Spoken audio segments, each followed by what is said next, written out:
एके दिवशी एक मनुष्य बुद्धांकडे आला आणि म्हणाला की, हे प्रभू, माझ्या जीवनात प्रत्येक वेळी असफल होतो, कृपया करून मला मार्ग दाखवा. त्यावर बुद्ध हसून म्हणतात की, चल तुला मी गोष्ट सांगतो. ते म्हणतात की एक चिमणी आकाशात उडण्याचे प्रयत्न करायची आणि ती एका झाडाची फांदीची मदत घ्यायची.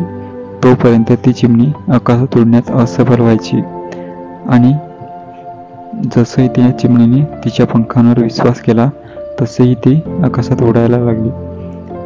त्यावर बुद्धांनी त्या मनुष्याला सांगितलं की, यातून तुला काय समजलं?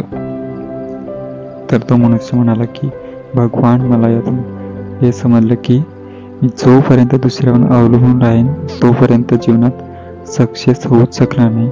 बुद्ध म्हणाले की, बरोबर, जे लोक दुसऱ्यावर अवलंबून राहतात ते कधी आपल्या ताकदीला ओळखूच शकत नाहीत. सांगण्याचा उद्देश एवढंच आहे की जीवनात सक्सेस होण्यासाठी आपला प्रवास आणि आत्मविश्वासावर विश्वास असणे खूप गरजेचं आहे.